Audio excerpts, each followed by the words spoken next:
अस्सलाम वालेकुम। मैं हूं आपका होस्ट फैसल मजीद एक नए प्रोग्राम के साथ। दोस्तों, तरक्की याफ्ता कौमें आने वाले हालात को मद्देनजर रखते हुए अपने सियासी, समाजी और माशी मंसूबाबंदियां सालों पहले शुरू कर देती हैं, ताकि आने वाले दिनों में जो जिस किस्म के मसाइल का उनको सामना करना पड़ सकता है, उसका तदारक पहले से ही सोचना शुरू कर देती हैं। इसी तरह वो कौमें जो हैं वो तरक्की करती हैं। आजकल एक बहस चल रही है कि आखिर कनाडा लाखों की तादाद में इमिग्रेंट्स क्यों बुला रहा है, इसके महरक़ात क्या हैं। तो आज कुछ पॉइंट्स हैं जो मैं आपके साथ शेयर करना चाहूंगा और कोशिश करूंगा एक्सप्लेन करने की कि आखिर कनाडा इतना एग्रेसिवली इमिग्रेंट्स में इजाफा क्यों कर रहा है। कनाडा की आबादी इस वक्त 40 मिलियन को तजावज कर गई है।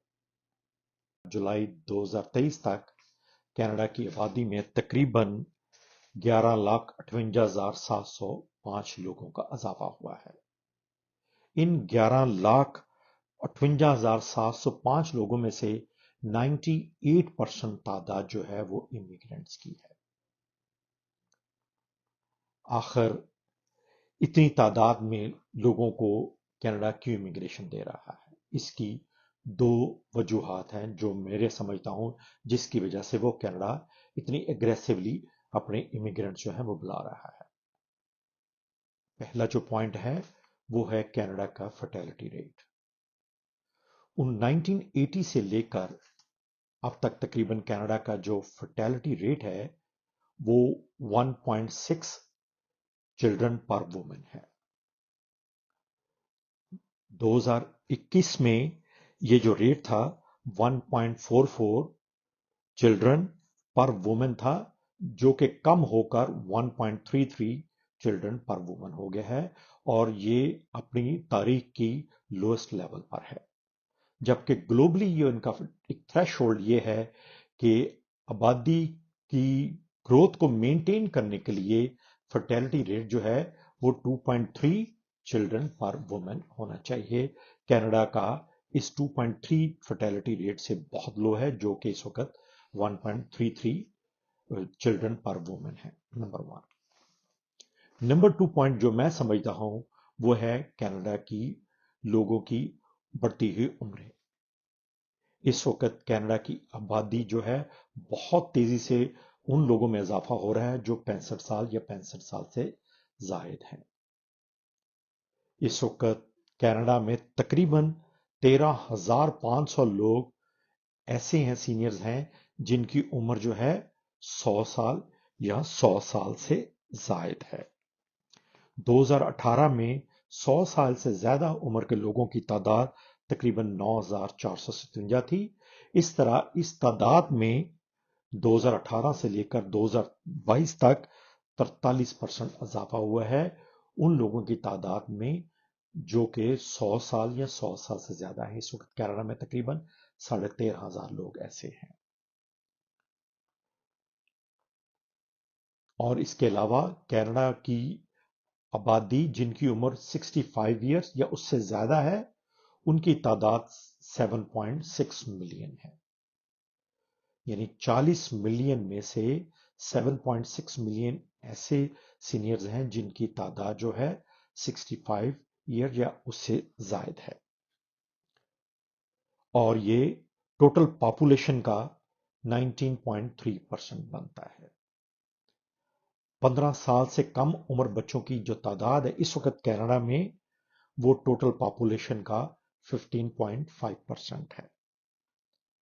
1971 में ये बिल्कुल उल्ट था।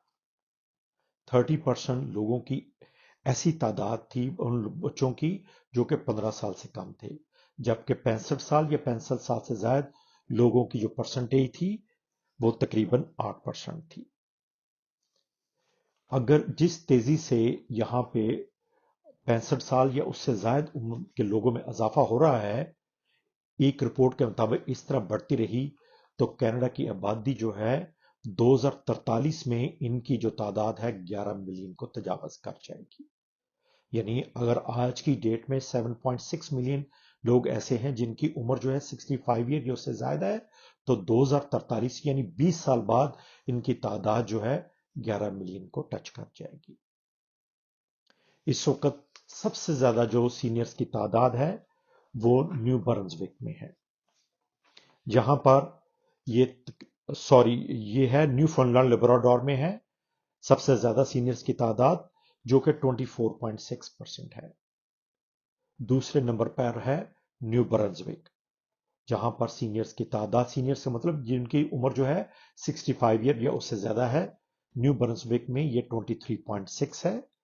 نووا اسکوشیا میں 22.7% ہے، کیوبک میں 21.4% ہے، پرنس ایڈورڈ آئی لینڈ میں 20.7%، برٹش کولمبیا میں 20.5%، انٹیریو میں 18.8% لوگوں کی تعداد ہے جن کی عمر 65 ایئر یا اس سے زائد ہے. سسکیچوان میں 17.2%، مینیٹوبا میں 16.9% اور البرٹا میں یہ 15.2% ہے.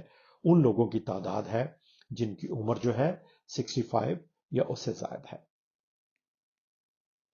اس نمبرز کو دیکھنے کے بعد ہم بہت اچھے سے اندازہ لگا سکتے ہیں کہ کس تیزی سے کینیڈا کی جو آبادی وہ ایجڈ ہو رہی ہے. اسی وجہ سے کینیڈا جو ہے اپنی امیگریشن پالیسی کو بہت اگریسولی کر رہا ہے.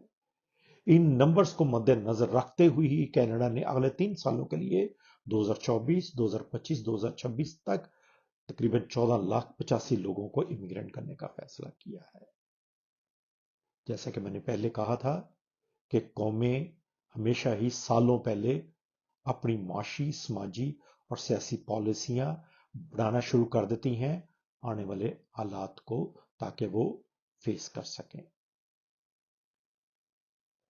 میرا خیال میں اس رپورٹ کو دیکھنے کے بعد وہ تمام لوگ جو کہ کینیڈا کی اس وقت جو امیگریشن پالیسی کو کسی حد تک کرٹیسائز کرنے کی کوشش کرتے ہیں، ان کو سمجھ لگی ہوگی کہ کینیڈا کے لیے اپنی گروتھ کو مینٹین کرنے کے لیے، نہ صرف اپنی پاپولیشن گروتھ کو مینٹین کرنے کے لیے بلکہ اپنی اکنامک گروتھ کو مینٹین کرنے کے لیے امیگرینٹس کا یہاں پہ لانا بہت ضروری ہے.